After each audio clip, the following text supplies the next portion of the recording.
Coming to you live from the Middle Ford Tough Studio. Boomer Esiason and Greg Giannotti. It's Boomer and Gio on the Fan. Simulcast across the country on CBS Sports Network and wherever you are in the free Odyssey app. Good Thursday morning. We were so close to having a celebration this morning with the Mets moving on, but it's just not going to be that easy. It hasn't been that easy with the 2024 New York Mets from the get-go. This wasn't going to be easy. Everything was set up for them, and it didn't work out. And the Brewers are a good team, and they came storming back, and Maton comes in, and he's throwing grapefruits out there, and bing, bang, boom, you're pregnant. That's the end of that, and now we have a Game 3 tonight, which got moved up to a 7:08 first pitch, so that's a little bit better for us because it's all about us. And a winner-take-all move-on to Philadelphia game with Jose Quintana getting the ball. I actually, believe it or not, even after yesterday, feel like the Mets are going to win this game. And if you don't trust them by now, or at least give them your faith after everything that's gone on, I'm sorry. They've proven it to us time and time again, even when I thought they were dead 10 million times, and they may not win the game, but I'm going to turn on that game at 7 o'clock saying, damn it, I believe in you guys. Go out there and show me that I'm right. Good morning, Boomer. How are you? I'm doing okay, G. I mean, it's just like it's typical. This is our Met fan life, man. We're the only team that has to, or along with Milwaukee, that has to go 3 games in this part of the playoffs, and it's really disappointing. I mean, I don't know how you felt, but I just never felt like the game was safe. And so many opportunities the Mets had last night. I know. And the thing, like, if there's one thing that just kind of exemplifies what Pete Alonso was going through, it's tripping over your own bat. Yeah. I mean, and after the game, he said that's never ever happened to him before. Well, I mean, this is not time for that. And again, opportunity after opportunity, and the only reason I talk about it this way with him is because the expectations with him have been huge all year, because he's been the Mets, the home run hitter, the slugger, the guy we love. He's actually played a solid defense, made a really nice pick on a Lindor throw last night. So, I mean, he's doing his thing in the field. It's not really affecting him there, but well, I'll tell you what, he is mired in like such mediocrity right now, and it's in his head. And that play right there, just you're sitting there, you watch it, you know that he's going to beat this out. Yeah, you're like, where is he? Right, I thought he got hurt. I thought that he came up lame when he wasn't in the frame when they went to the throw to first base, and he was sort of jogging. I thought he pulled a hamstring is what it was. And then you didn't really get an answer as to what the hell was going on until they came back after the break. And you're right. I mean, it's like he's stuck. He's stuck in neutral, and it's really unfortunate because he's the guy that can do it. And I know that it's been written about, it's been talked about. We've talked about it incessantly for the entire season. And he's never, ever really cranked it up. And his September was not great. I lauded him yesterday because he ended up taking 3, base on balls, and he was not trying to press the issue, and he was doing the right thing. And then last night he had opportunity after opportunity, and just unfortunately for him, it's just baseball's a weird game, and it's just sometimes you get mired in these slumps and you can't get out of them, and then ultimately when you do come out of them, and hopefully maybe today's the day he comes out of it, then you go on a run all of a sudden for 2 weeks, and I feel like he's stuck in neutral. I don't know what else to say, and it's really unfortunate because he's a fan favorite. Everybody loves him. We all wanted to keep him here. I just can't imagine the Mets even remotely even thinking about that if this ends the way that it's, if it ends the way that yesterday went. And I don't think that's going to be. I think they're going to win today. I'm positive, and I feel good about the team, and the team has come back over and over and over again. They just got to be a little bit smarter about what they're doing. And unfortunately for Carlos Mendoza, he didn't press the right buttons yesterday. No, he didn't. And I mean, when we were talking about using the bullpen a couple days ago with Maton not being available and Diaz not being available, and we felt like, it was going to be Stanek and we thought it was going to be Buto, and it worked out that way. Going into last night, I thought because Maton didn't pitch and Diaz didn't pitch that was what was going to happen. They were going to give the ball to Maton, they were going to give the ball to Diaz, and that was going to be it. And I actually had faith that game was going to end 3-2. And Mendoza said with Churio, he didn't want to leave Stanek in because of the high velocity that Churio can turn around on, and that's what he loved the Maton matchup with Churio, and it didn't work. So you're right. He didn't press the right button there. And when Maton isn't good, it looks terrible because, he's a location guy. He kind of keeps you off balance. He's a curveball guy. Right. And then when he's out there and he's leaving the ball up like that, he looks like he's throwing batting practice. And yesterday he was for the Brewers in the 8th, and it just sucked. It just absolutely sucked to see that. Now it's all hands on deck, and everybody's got to be ready for both teams, not just the Mets, obviously. And I'm sure that the Brewers will be doing the same thing, and today is going to be – to me this is like if what happened with Lindor in the bottom of the 9th was like the last game of the season and they needed that and they needed to go in, the euphoria surrounding that game would have been even more than it had already been. Sure. It was exciting, no question, but they had the backup doubleheader just in case. So this is it. Like, this is the game that will decide whether you're going home or whether you're going to continue to play. And this is the night where you're looking for something special from somebody, whether it be pitching, whether it be clutch hitting, whether it be stealing a base, making a great play in the field. This is the game where you sit on the edge of your seat thinking that, man, it's all now. It's all today. And I know both teams feel the same way. You'd be idiotic to think that it's just the Mets, but we are the Met fans here. So we're hoping that our guys continue to show what they have shown all season long, the ability to get up off the mat, because last night had to be really disappointing for them, because I for sure thought, and I bet you Mendoza thought this too, I got the right pitcher going against the right guys. And unfortunately, when that inning is over, they have a 2-run deficit. Yeah, and I really do like the stories of these two teams being in the Mets' favor tonight, meaning that the Brewers had clinched a long time ago. They really, until last night, didn't have one of those elimination, heart-pounding games, and they came through in it and late in the game, but the Mets have dealt with that for the entire year, it seems like, when you bury yourself 11 games under 500 and have to fight and scratch and claw, and it comes down to game 161 of 162.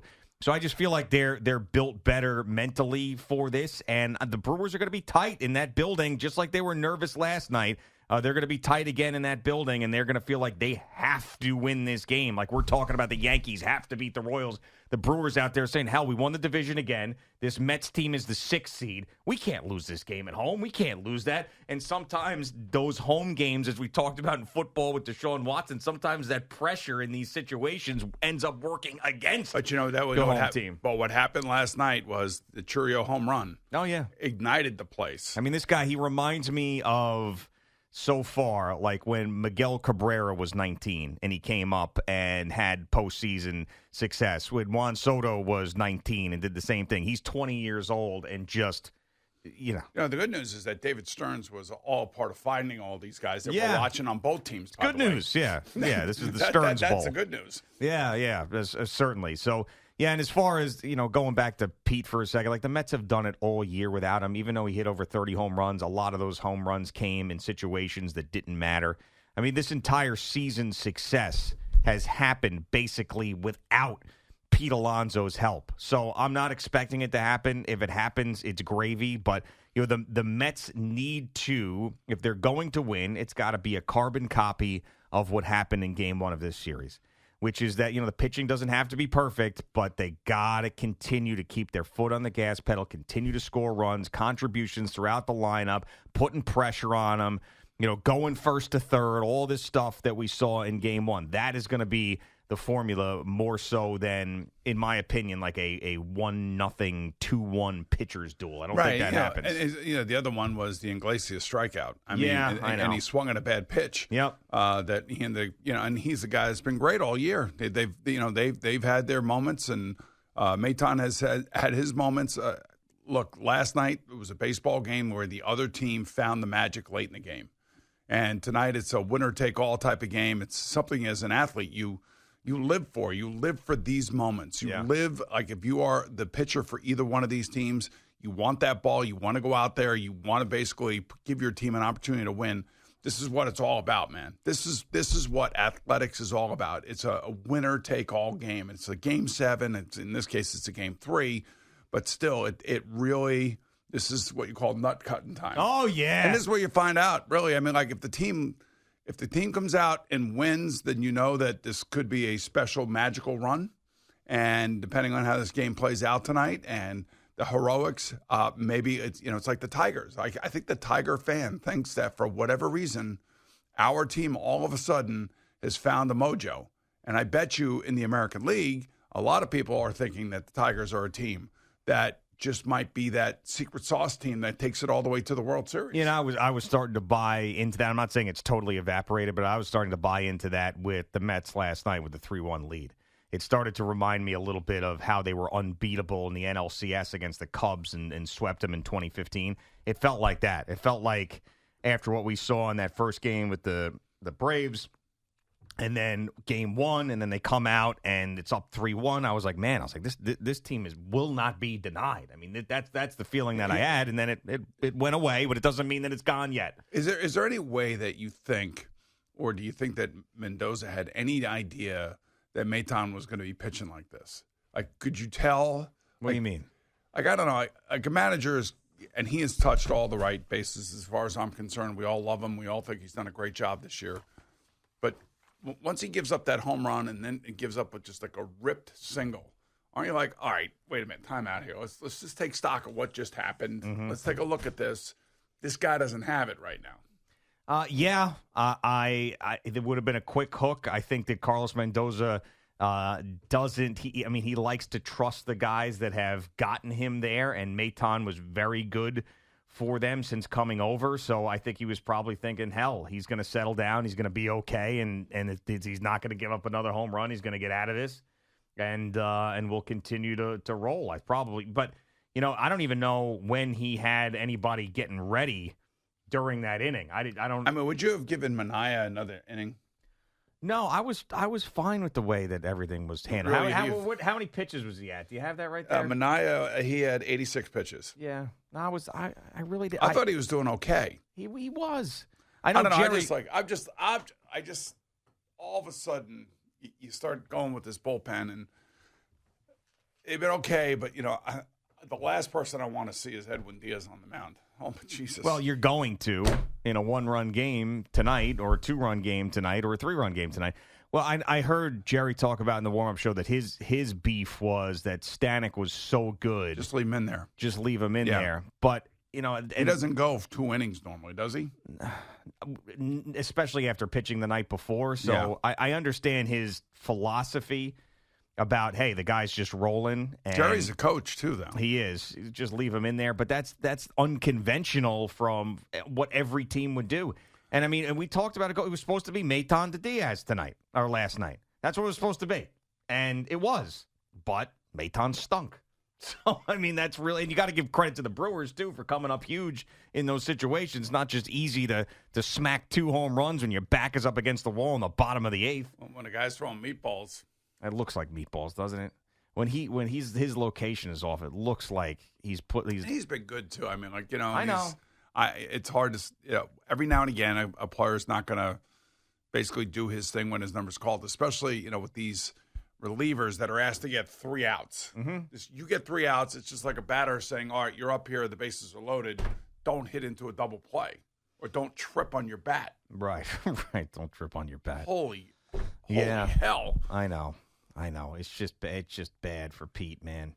And he played all 162. I know that was important to him. It's important to all of us. That should happen. That should help him in free agency a little bit. But this obviously is not what he wanted. But it's also that there's still opportunities for him. But I have given up on the. Well, maybe tonight is the Pete Alonso breakout situation. Like, do you know when his last home run was? September 19th. Yes. Yeah. Look at you. Well, it's in all the game stories and stuff, Not look at me. No, someone else did the work. I know someone else did the work. You read it somewhere. Yeah. I read it somewhere. That's why I asked you. I was wondering if we read the same thing. Yeah, we did. Okay, I've just the way you just. That is being on it, and I didn't know whether or not you were going to be on it this morning because I know we're a little bit down about what happened last night, but I'm also excited about what's going to happen today. Yeah, I guess I spent so much of my Met fan life expecting them to be terrible in big spots, and same thing with the Minnesota Vikings, that with something like this in an unexpected year where they've been so much fun, there's really no reason to ruin my entire day thinking that they're going to lose this game up until 7 o'clock. Like, enjoy especially someone like me who said they would never get back to 500 and never make the playoffs. Here they are in a wild card series in a winner-take-all Game 3, and with a right to go to Philadelphia for an NLDS. It's like, how could I? That's the excitement that you want throughout the day. You want to have that giddy feeling, Yeah, you nervous? You got the butterflies? No, not. You sure? Not yet. No. No butterflies? Not yet? No, I don't think I will get. No, I don't think Why I'll get won't you that get way. nervous? I had a hard time falling asleep last night. Did you? I didn't want to get out of bed this morning. Speaking of that. And I felt bad. Speaking of falling asleep last night. Yes. So the game ends, obviously, the Mets go down in that ninth inning like nothing. Got swatted away. Right.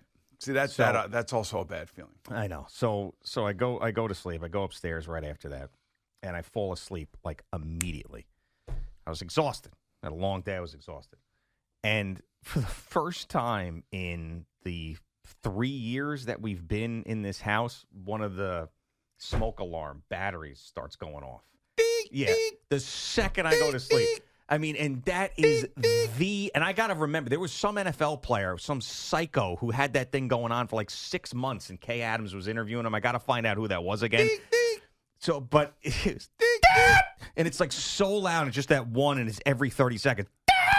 And it like mine goes ding, ding. Yeah, it reverberates throughout the house. So I don't even know where it's coming from because it's just like pinging off the walls. So then Elvis is like, he gets up and, and then Gina, what's that noise? What's that noise? Is it the alarm system?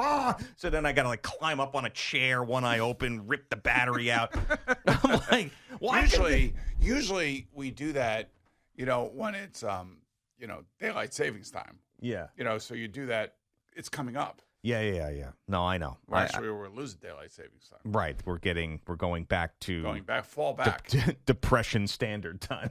The sun goes down at 4:30. So this battery went off before you really had to change it. Yes. That's a PSA. Every year it's a PSA change. So those batteries. Yep. Oh my God! Oh, it's the absolute pit. What was that like? Was that like at midnight? No. It was like 10:45, I want to say. Oh, okay. Oh, God. Yeah. Yes. Just awful. All right, Boomer and Gio on the Fan and CBS Sports Network. Get Jerry in here to give you all the highlights.